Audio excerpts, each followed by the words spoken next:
Alright, I figured I'd make a video on changing choke tubes in my Remington 870 12 gauge. Right now I have a modified choke in it, and I'm going to switch it out with this improved cylinder. So you can see that. There we go, improved cylinder. Now, there's not a whole lot of difference between the modified and the improved cylinder. The improved cylinder has a little bit tighter choke in it. That means the shot pattern is going to be a little bit denser, a little closer together at a farther distance. With the improved cylinder, it's going to be a little bit wider shot at a closer distance. It's good for, say, dove hunting, whatever, and it's also good for slugs. That's pretty much why I got it. I put a slug through my modified one time, but I was like, well, it's a little bit tighter than I want it to be, so I'll get another one.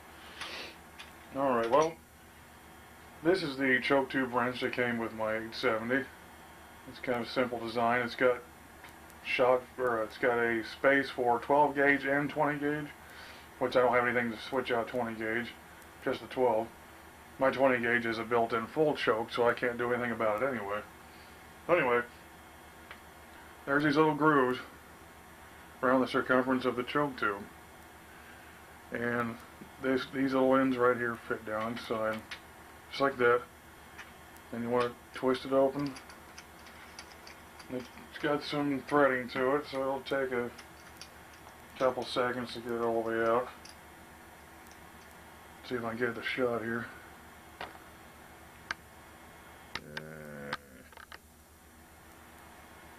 Probably as good as I'm going to get. I'll do it like this. That'll work. See, it's slowly unscrewing. And gets to the end, pop that out. Tube comes straight out, see the threads. This is the one that came with it. It is a modified, if I can find the wording there. It's still got some of that brown crap that was on it when I bought it. Some kind of preservative, I'm assuming. Anyway, let's see if I can get that in the light. Remington modified. Okay. Now here is the improved cylinder. This is if I want to start firing slugs. Closer, blow that dust off it. Well, the closer range stuff, real quick shots on rabbits. They fly out of a bush like 2 feet in front of you, and you just gotta shoot them. Get that in there. Throw this down in there. And start to turn. Yep, got loose. Okay. You don't want to over tighten it so you don't screw up the threading in it, but you want to make it tight enough that it's not going to be firing and spinning itself out of there each time. And there it is. I know you can't see much difference, but there's a slight difference, like hundredths of an inch difference between this and the modified. This is more open. I'd probably have this on a defense gun tube or muzzle,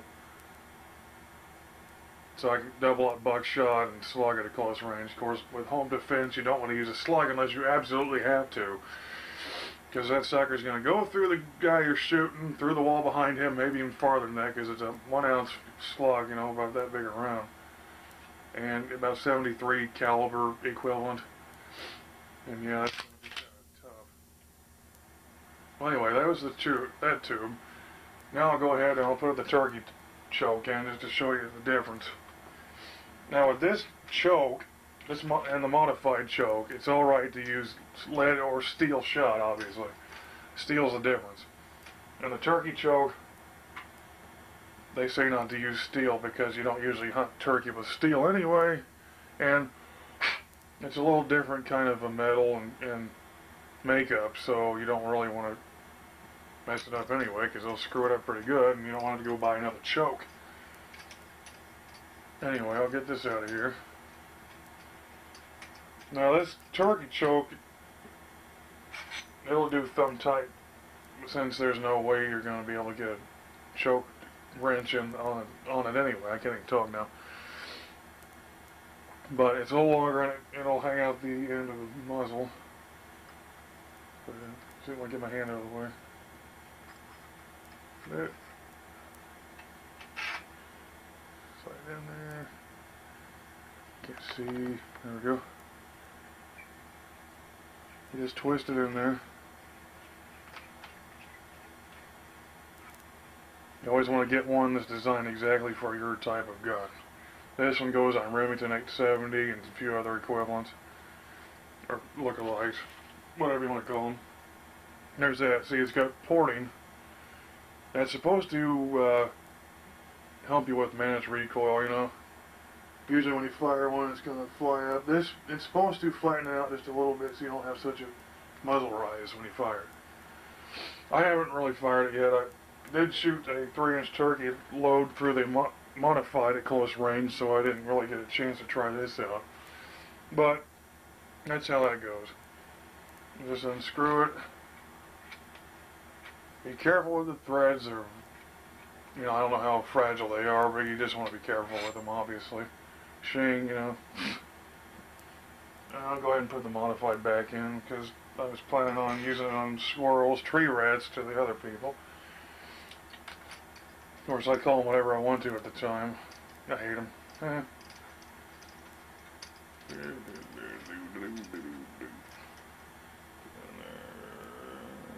we go. And that is how you change out the choke tube. I'll be back after these messages, which don't exist. See you later.